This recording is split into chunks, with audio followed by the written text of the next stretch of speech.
A day after the President's State of the Nation address, the country's biggest export sector is still waiting for a signal. There was no mention of semiconductors, no industrial strategy.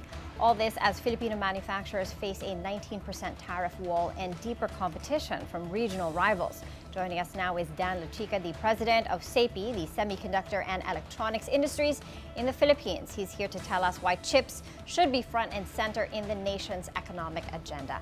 Hi, sir, and thank you for being here with us. Good morning, Mikey. Thanks for having me. Okay, let's start with your reaction to the President's State of the Nation address. He was talking more to the broader population, not exactly to the business community. What are your thoughts after having heard what he said? Well, it sounds like there are a lot of priorities for the country. I would have preferred to hear more about the electronics industry other than just hearing that kailangan paigtingin ng electronics industry. But such is it, we're hoping that after this SONA, we'll continue to work with the government to pursue the initiatives and the activities for the industry. Yeah, sir. Semiconductors make up 70% of all electronics exports in the Philippines, yet completely left out of the SONA, as were many things. That he was really speaking to the masses. Maybe That's we right. need another SONA for the business community specifically. And in any case, what does the industry want from this administration in its last 3 years? Well, we had a good start this year with the President issuing Administrative Order 31 last March 28 in fostering the growth of the industry. There was an advisory committee that was created, chaired by Secretary Dec Go.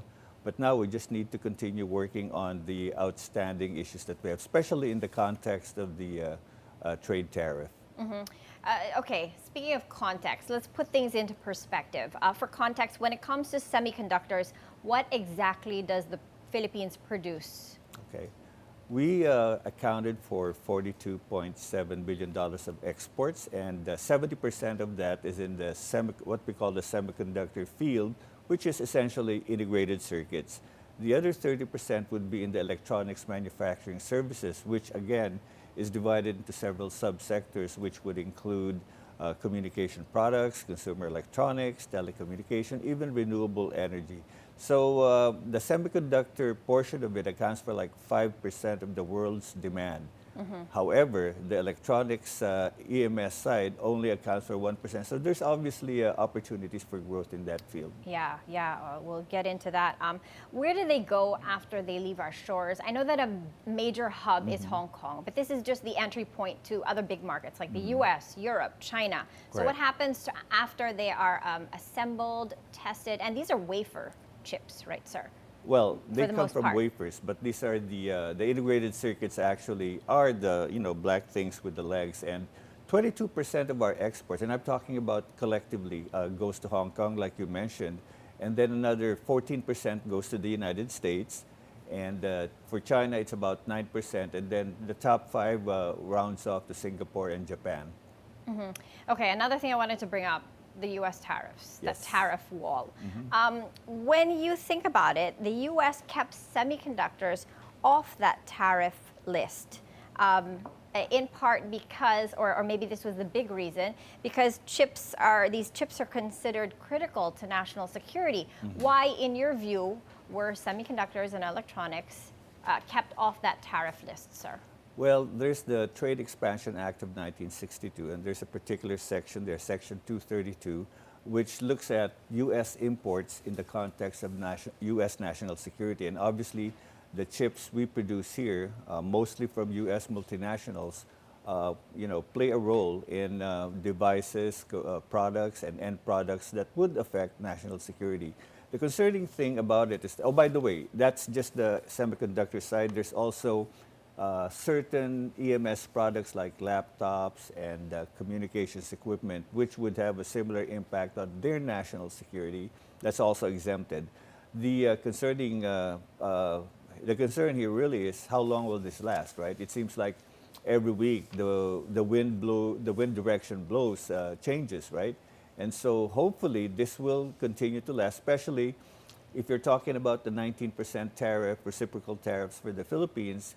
And Vietnam, our biggest competitor for FDI, is at 20%. Yeah, that just is a big 1% concern. difference. Yes. Yeah, yes. that it doesn't sound like much for a It's, competitive it's advantage. very nerve-wracking in the sense that most of the foreign direct investments in electronics are going to Vietnam. And so hopefully with the Create More Act, with the improvement in the ease of doing business, which could still be improved, we'll be able to attract more investments. But it's not going to happen overnight. So we just need to continue improving our policies, our infrastructure. Right now, sir, how significant is our role in the global semiconductor space? Okay, well, the semiconductor side, like I mentioned, would be accounting for about 5%, because we're in the export industry. Maybe 5–10% are locally consumed, but it's exclusively export, or almost exclusively export. And then for electronics products, that's 1%. So we are a big player. And for example, if you talk about a cell phone, a smartphone, which we know is probably part of our daily lives, right? There are about 12 or 13 companies here that manufacture for the A brand, and another like number for the S brand and such. So Who are the biggest companies? There's Texas Instruments. Yes. Who else are the big global players in the Philippines? for the U.S. multinationals, we have Texas Instruments, On Semiconductor, Amcor Anam, and microchip technology, analog devices. Those would be the big multinationals. Of course, you have the Korean company called SFA Electronics. Okay, Okay. Okay, let's talk about how this industry is doing. I understand that there was a contraction in 2023 and in 2024. In 2023, down 8%. In 2024, down 6%. And for 2025, you're looking at a slight improvement, but still flat growth. Where are we now? Where's this industry now in these as we're in the second half of 2025, sir? Well, the pandemic really wreaked havoc. There was a lot of inventory that wasn't consumed, which contributed to the back-to-back years of contraction. Of course, the geopolitical wars and the economic conditions. We were looking at a conservative flat growth for 2025. There were signs of life, modest growth in Q1. But then again, we just want to temper expectations, especially we don't know the full impact of this tariff developments, right? Although certain products are expected, were exempted, but there's still the supply chain that we need to worry about. For example, one of our members would be relying on magnets made out of rare earth coming from China. So that would be impacted. So we just need to understand and unravel the repercussions of this tariff developments. Yeah, moving forward, how do we grow this industry in the Philippines in terms of policy reform and perhaps in ways of education? How do we develop the kind of talent that you need in this space, the kind of engineers for this technology? What do you need moving forward, sir? Well, it's in several fronts. And in fact, if you start with, we talked about the ease of doing business, improving the regulatory environment, whether it's eliminating redundant laws like E-Track or the gun ban during, chemical ban. But there's also the technology side. DTI funded the upgraded Semiconductor Electronics Industry Roadmap. We're looking at advanced assembly test and packaging, IC design, of course, do EMS products. But we would also like to pitch to the government that we need to look at front-end semiconductor wafer fab. The wafers I was talking about, which we import to produce the chips. I was in the ASEAN Forum, Semiconductor Summit last week. And one of the questions posed was, why is the Philippines left out of the conversation when we talk about semiconductors? Where clearly it's because we don't have semiconductor wafer fabs. Everybody and their mother among our ASEAN neighbors have fabs. And we need to take the first step, learning to crawl before we run. So we are proposing to government Wafer Lab to get us started. And from the business community, you say they want to invest in this space. How can they do this? Well, this is going to be, the Wafer Lab itself will be, we call it a lab, right? It's not going to be the $15 billion flavor or even the $100 million flavor, but it's supposed to be a lab that will support IC design prototype and do R&D and train the talent. Talking about talent, we're working with DepEd and TESDA and CHED to shore up the talents that we need, because You know, the interesting thing is we have needs in the industry, not so much as new investments we are hoping to happen.